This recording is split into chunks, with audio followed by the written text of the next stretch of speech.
اگر پرسند از من چیست از جان و بدن بهتر، وطن بهتر، وطن بهتر، وطن بهتر، وطن بهتر.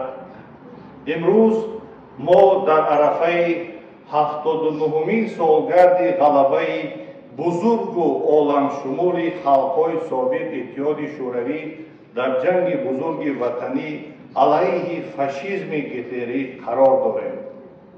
پیروزی در این جنگ خونین و بیرحمانه آسان نبود. جنگ 1418 شبانه روز ادامه یافته 26 میلیون نفر اهالی اتحاد شوروی وفات نموده است. موافق معلومات‌های در بایگانی‌ها محفوظ بوده، در سالهای جنگ 1710 شهر و شهرک و زیاده از 70,000 قشلاق خراب گردید. 31,850 завод و فابریکا و دیگر کارخانه‌های صنعتی، 1876 سرخوز، 2890 станцияҳои мошину трактор ва 98,000 колхоз, инчунин бисёр дигар корхонаҳо ва манзилгоҳҳои шаҳрвандони иттиҳоди ҷумҳурии шӯравии социалистии қурра ё қисман вайрон ва ё ғорат карда шуданд. зарари умумии иттиҳоди ҷумҳурии шӯравии социалистӣ аз ин ҷанг ба ҳисоби маблағ 679 миллиард сумми он вақта ва 1 триллион و 17 миллиард доллари айни ҳол аст. рӯзи ғалаба ҳам дар радифи санаҳои фаромӯшнашуданӣ мақом дорад.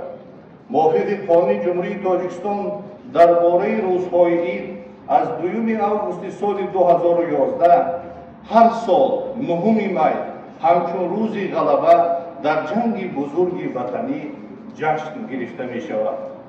он барои тамоми инсоният аз ҷумла мо тоҷикистониён низ азиз ва гиромӣ аст. танҳо соли 1941 10,000 фарзандони тоҷикистон ихтиёрона ба фронт рафтанд. шумораи умумии иштирокчиён аз тоҷикистон 290,000 нафарро ташкил медиҳад. онҳо барои дифои ватан ва шаъну номуси мардуми худ дар сангарҳо муборизаҳои шуҷоатнок ва корномаҳои бузург нишон дода, зиёда аз 92,000 нафарашон дар майдонҳои набард ҳалок гаштанд ва ё барнагаштанд. аз ин ҳисоб бо нишони қадрдонӣ, далерию қаҳрамонӣ 54 нафар ҳамватанони мо бо унвони олии ифтихории ватан қаҳрамони иттифоқи шӯравӣ, 21 нафар ба ҳар се дараҷаи ордени шараф ва зиёда аз 60,000 нафар ба ордену медалҳо сарфароз шуданд. дар байни онҳо қаҳрамонони иттифоқи шӯравӣ Неъмат Қарабоев, ҳодӣ Кенҷаев, Туйчи Элгитов, Сафар Амиршоев, Исмоил Ҳамзалиев, Эргаш Шарипов ва чандин ҷанговарони Тоҷикистонро номбар кардан мумкин аст, ки баҳри дифои ватан дар муҳорибаи ҷанги бузурги ватанӣ аз худ қаҳрамонӣ нишон доданд. меҳнаткашони Тоҷикистон баробари мустаҳкам кардани ақибгоҳ инчунин ба қисмҳои ҳарбӣ содиқона ёрӣ мерасонданд. онҳоро ба сару либос, озуқаворӣ, аслиҳаи ҷангӣ таъмин менамуданд. дар давраи ҷанг халқи тоҷик барои фронт 151 вагон, 532,500 адад либоси гарм, 123,830 килограмм хӯрокаву пӯшока, бештар аз 25,000 метр газбор ва дигар лавозимот фиристоданд. ба захираи мудофиавии ватан 30 миллиону 500,000 сум пули нақд ва 40,750 пул ғалладона ҷамъоварӣ карда супорида шуд. барои сохтмони танки колхозчии Тоҷикистон зиёда аз 84 миллион сум ва барои сохтмони эскадрилияи Тоҷикистони советӣ 35,2 миллион сум ҷамъоварӣ гардидааст. асосгузори сулҳу ваҳдати миллӣ, пешвои миллат, президенти ҷумҳурии Тоҷикистон муҳтарам Эмомалӣ Раҳмон дар суханронии худ зикр намуданд. сокинони тоҷикистон хотираи онҳоеро ки аз ҷанг барнагаштанд, яъне ҷони худро ба хотири озодӣ аз истимори фашистӣ қурбон карданд, ҳеҷ гоҳ аз хотир фаромӯш намекунад ва эҳтироми онҳоро бо пирӯзӣ бар ватан баргаштан ҳамеша ба ҷой меорад.